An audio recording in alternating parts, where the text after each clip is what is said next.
আসসালামু আলাইকুম। সবাই কেমন আছেন? আশা করি যে যেখানে আছেন ভালো আছেন এবং সুস্থ আছেন। তো চলে আসলাম আরেকটি নতুন রেসিপি নিয়ে। আজকের রেসিপি হচ্ছে মিষ্টি কুমড়া ফুলের বড়া বা রেসিপি। তো মিষ্টি কুমড়া ফুলের রেসিপির জন্য কি লাগবে চলুন দেখতে থাকুন। তো বড়ার জন্য এখানে আমি কয়েকটি ফুল নিয়েছি। তো ফুলগুলাকে আমি ধুয়ে পরিষ্কার করে নিয়েছি। এখন এক এক করে খোসাগুলো আমি ছাড়িয়ে নিব। দেখুন এগুলাকে ফেলে দিতে হবে। তো আমি এগুলাকে এক এক করে প্রত্যেকটা আমি পরিষ্কার করে নেব।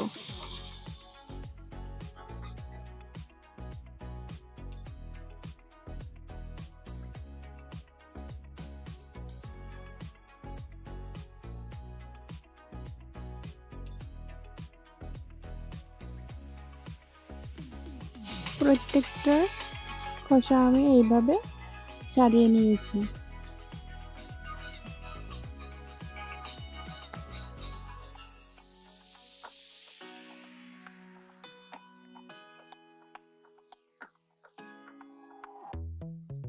এখন এগুলাকে আমি মাঝখান দিয়ে একটু করে ভাঁজ করে নেব, যাতে এলোমেলো দেখা না যায়।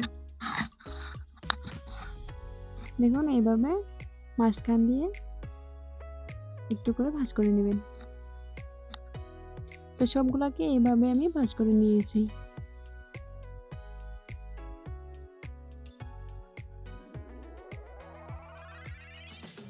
এখন আমি ব্যাটারটা তৈরি করে নেব।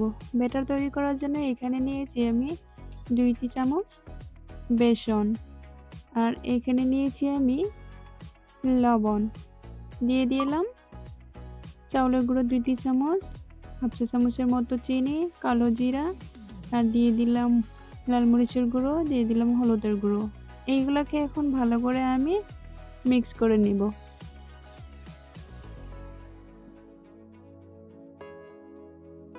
এখন আমি এখানে একটু একটু করে পানি এড করে দিব। তো পানিটা আপনারা একবারে পানিগুলো ঢেলে দিবেন না, একবারে পানিগুলো ঢেলে দিলে ব্যাটারটা পাতলা হয়ে যাওয়ার সম্ভাবনাটা বেশি থাকে। তো একটু করে পানি দিবেন আর একটু করে নেড়ে নেড়ে এগুলাকে ভালো করে মিক্স করে নেবেন। তো দেখুন ব্যাটারটা তৈরি হয়ে গেছে। তো আমি এটাকে এখন 15 থেকে 20 মিনিট পর্যন্ত এটাকে ঢাকনা দিয়ে ঢেকে রেখে দেব।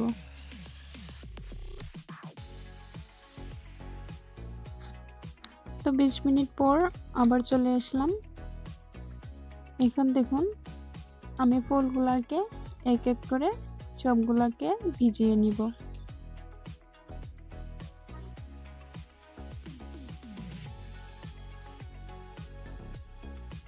এইভাবে আমি সবগুলাকে ভিজিয়ে নিয়েছি।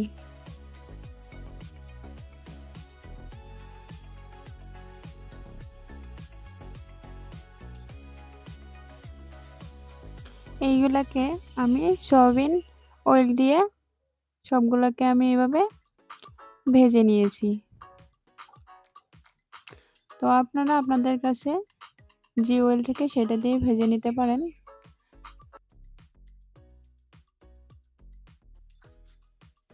তো এইভাবে আমি সবগুলাকে এইভাবে ভেজে নিব। তো কেমন হয়েছে বন্ধুরা, অবশ্যই আমাকে কমেন্ট করে জানাবেন।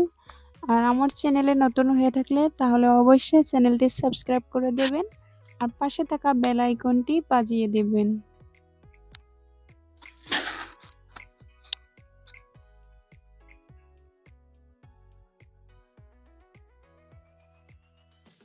তো আমি সবগুলাকে এভাবে ভেজে নিচ্ছি।